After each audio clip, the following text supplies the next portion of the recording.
feel to be in New York? It's good. It's good. I love New York. Yeah. I love being here, though. It feels home. Yeah, you spent some time here with those Giants who fell to the Falcons. Wild games, lots of highlights, heartbreaking moments, head-scratching moments, espresso moments. We have to give out our game balls here in a little bit. Peter Schrager, Kyle Brandt, my name is Kay Adams. We've got all of your highlights right now with the lead block. Let's start with last night. Let's go to the state of California, to San Francisco, the Bay Area, we should say. Packers versus Niners. There's Aaron Rodgers. Did you know he's sort of from the area? He's like Sacramento adjacent. Did you know they once didn't draft him? Did you know they almost traded for him in this offseason? All of them are true. And look at this, 24-21, a huge sort of like 70s era hit on Davante Adams with nary a flag, even though there was a helmet that went right to his jaw. Tough hit. Golden, take us through this. When you watch that, what do you think? I cringe, one, but I'm wondering, how do you not throw the flag? I don't know. I really don't. And they didn't throw any flag on this. Unnecessary violence from Kirk Cousins, George Kittle. Love to see it. He's been quiet all season. Love seeing this from him under the bright lights. You do. Cousins had a great win yesterday. That's why he's on my mind. And Kittle, a maniac, 27-21. Use check. Kittle's little brother. Got it. Touchdown. So that's your walk-off. Under a minute to play. Wonderful moment for Garoppolo. Use check. Niners fans, you're going places. Tick, tick, tick. Look out. Here comes Pennywise. Pennywise with long hair and 28-27. Look at it. He just goes to Davante. Everybody in the building knows he's going to Davante. Doesn't matter. Wait, Michael Jordan's going to take the last shot? Oh, maybe we should cover him. I know. But occasionally, though, Steve Kerr does it. How do you cover him? That's the question. No, you don't. Sorry, Craig Elo, wherever you are, we're bringing you up in this situation because Davante gets him down about the 32. Here comes old graybeard Mason Crosby, who had already drilled a couple that night. Garoppolo looking hot as ever, looking on. 28-27. Crosby, walk off. Cut to the reaction shots. Give me the head coach. No, that's the kicker. Give me the head coach. Nope, that's the quarterback. I blew that one, guys. Hugs, jubilation. Rodgers said, I can't wait for this plane ride home. 30-28. The Packers win. And Rodgers afterwards saying things like, we're on our way. Look out.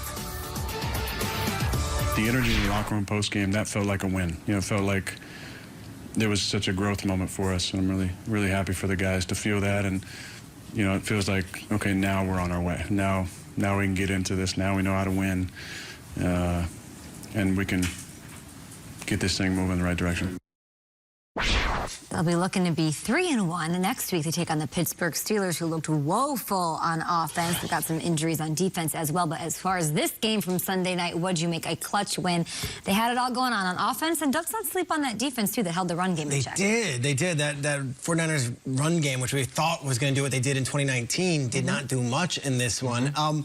They were up big early, and then it started slipping away, and it almost felt like, oh, my God, what are we going to talk about on Monday morning if they actually lose this game? It's good. And that feeling in my stomach of, oh my God, if Rodgers loses, I don't know if that's going to go on the entire season, but I almost feel like they're wearing the black hat this season, or at least Rodgers is. Like, I thought there are a lot of people out there rooting for this Packers thing to blow up and be a calamity, and he's going to be the guy out there saying, no, not so fast. By the black hat, I'm saying the villain, because of the way he went about things this offseason. It's not traditional. It's not team-oriented the way that people want team-oriented. It's team-oriented in a different way, where he's like, no, don't worry about it on the outside. I got my guys. We're good. I'm going to handle it the way I have to handle it, and they've got my back. And in this one, they had his back. I thought the offensive line, Rich, they were down to their 4th left tackle, played great against Bosa and Armstead. I thought everyone stepped up, and when it mattered most, he went to his guy. Rodgers could wear the black hat this year. It's kind of a cool role for him. All right, I'm the bad guy? Fine. I'm going to go break your heart. I'm going to rip it out of your skull if I have to. Yes, his heart out of a skull. Sometimes that happens. Good morning, football. But that's how it felt. It just felt like Aaron Rodgers is like, no, bring it on me. I like this. Bring it on me. Okay, I won. Now what? Let's go. Yeah, you know, what I loved about this game is watching Davante Adams and Aaron. The connection they have is special. I mean, it's almost like they're reading each other's minds all the time. And one play comes to mind is one of the goal balls that they threw. Okay. Davante gets a heck of a release, which is, they're showing it here, and it's unguardable. I mean, the DB can't do anything to stop this, and it's just them being on the same page. Aaron just throws it at the back of the DB's head and lets his athlete be an athlete. And that's the biggest thing. It doesn't have to be a perfect throw. Just give the athlete a chance to make a play, and he does right there. And I love seeing this type of connection. Just trust. You give Devontae enough opportunities, he will rip your brains right out of your stomach. That's the way they do it. Rip your heart out of your head. That's what you do it, Peter. You got people thinking all kinds of crazy things. I just keep going back to the week 1 loss and how weird it was, and everybody no one stopped to be like, hold on. Should we wait before we pounce? Screw it. Let's just pounce and say Rodgers sucks and the Packers suck. You look like idiots now. And Rodgers comes out and says, it was 1 game. And that seemed like, no. That's a very measured thing. It was 1 game, and it was a terrible loss. And then since then, here's the news. The Packers are going to win like 12 or 13 games. Rodgers is going to be in the MVP conversation. It's all going to happen. And if the defense is throwing around hits like that and not getting bodied, I like this one because it changes the same stupid storylines we talk about all the time. The Packers are soft. They can't stop the run. San Francisco, Raheem Mostert this. Didn't happen. It was not a thing. They were tough. Credit to that Packers front for actually hitting the quarterback and stopping the run. I didn't see it coming, but I'm glad it did. There's a lot of people that will say they were missing 4 running backs, but the Niners are always missing. Plug and play. It's always a bad matchup problem. It's always the first place I go is what is this run game going to look like? Who are they going to trot out there to run at will up against this Packers run defense? It was very cool to see that held in check. Do you want to respond to him saying that people shouldn't have jumped down their throats after that week 1? I was one of them. It was an egregious loss. It was horrific, and yet they found a way to beat Detroit in not convincing fashion. Last night was their best win, and it was their way of saying, no, we're here, and I think he's embracing this role of it's us against everybody. Well, they deserved to get whipped for that loss. It was a bad loss, but these grandeurs and the takes to try to outtake each other about it's all over and Rodgers is terrible and Rodgers is washed was stupid, and he's going to spend the whole season proving it. Packers got it done this time around. Is he one of the top teams, though, in the NFC, or did we see them last night? In Inglewood. Oh, let's go. Inglewood proper. Rams, Buccaneers. Yeah, well, Rodgers will be a factor late, but is he going to be playing in the NFC Championship game, or is it going to be these guys? There's Tom Brady. First career NFL game in Los Angeles. Looks like a kid in a candy store. And here he goes. Matt Stafford to Cooper Kupp, who is uncoverable this year as well. We talk a lot about Devontae Adams. Golden Tate, I ask you straight up, is Cooper Kupp one of the best wide receivers in the league? Absolutely. Absolutely? Without a doubt. Is he the best wide receiver in the league? No, I don't think so. Okay, fine. We'll get back to that one. Is Gio Bernard the best running back in football? Yes. The Buccaneers now have a quarterback named Tom Brady who joins Drew Brees as the only quarterbacks in NFL history to throw 80,000 yards. Cool stat. Even cooler stat, Deshaun Jackson's 34 years old and can still do this. He's got about 20 yards of separation off everybody. There's always some nonsense at the goal line with him, always. The only guy that could catch him is his head coach, who basically sprints after him in the tunnel. But this is his 9th career touchdown of 75 yards or more. McVay chasing him down. Yeah, baby! There was actually not friction, but I could tell you that Deshaun wasn't thrilled. He wasn't part of the game for the first 2 weeks. Well, he was plenty part here. Here's Cooper Kupp with an insane route. Almost fakes a route within a route. You got to see him. This route is special. That's a special route right there. It is special, and so is the victory for the Rams. Statement win for L.A. They beat the Buccaneers handedly in this one, 34-24. Kay, you mentioned it earlier. They've got the Cardinals, who are also undefeated next week. But before that, very fun. Matthew Stafford, what did it feel like getting a big regular season victory against the defending champions in your building?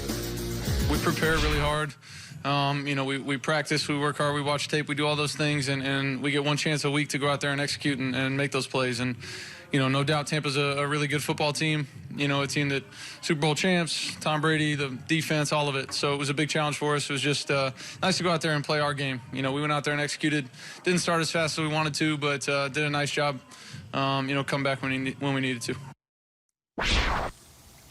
It's week 3. It's kind of weird. I'm like, which team did I learn more about here? Did I learn more about the Buccaneers who lose, or do I learn more about the Rams? Golden, what do you make of the Rams and these big play after big play after big play? Their ability to make big plays is amazing, and it's hard to get these. A lot of things have to happen in order for you to have these big explosive plays that they are just get. It seems like that's all I see when I watch film is explosive play after explosive play and touchdowns. And so for them to be able to tie it all together, call the right play to get against the right coverage, go out there, hold up on the line, make the throw, make the catch, and then run for another 20, 30 yards for touchdowns is special. But I'm not surprised. I mean, Stafford's been doing this for years, and to have a good offensive coordinator, some good players around you, a good defense that takes pressure off of him, he's just being what I always thought he could be. And so it's exciting to see this. And I mean, this is a great opponent. I mean, the Super Bowl champions here that you just beat up on a little bit, and he just makes it look so easy. He just kind of steps back and throws it 75 yards for a tutty. So I mean, I love it. Is it a perfect fit in your eyes? I mean, this is a player you know in and out. You were asking us in the break what we've thought about Stafford before his Rams experience. This is a match made in heaven for all parties involved, okay? Look, Sean is getting a great part of this deal. The Rams defense is getting a great part of this deal. The whole organization, Cooper, Robert Woods. I mean, this is amazing, and, you know, just call me if you need a little bit more help. I'm here. Let's do the Stafford thing. Because Stafford has this thing where he's been in the league years and years. Everybody respects him. All the players love him. All the talent. He has never won a playoff game. If he plays this whole season and doesn't win a playoff game, he will become the quarterback who started the most starts in NFL history without winning one. He has this Carmelo Anthony thing going where he's really talented and everybody loves him. Never wins squat. Was that Detroit failing him? Because it looks like it was right now after 3 games. Yeah. I mean, it's hard to win championships, no doubt, but it takes a lot of pieces. How about a wild card game? Look, I will say this. Go on. I say if you take Matthew Stafford and Aaron Rodgers and you switch their situations, I think, me personally, I think Matthew Stafford is equally, if not more, successful than Aaron Rodgers. Wow. Personally. If you're saying if Rodgers was in Detroit, he would have had no more success than Stafford did. It would have been tough on him. It would have been tough on him. Now,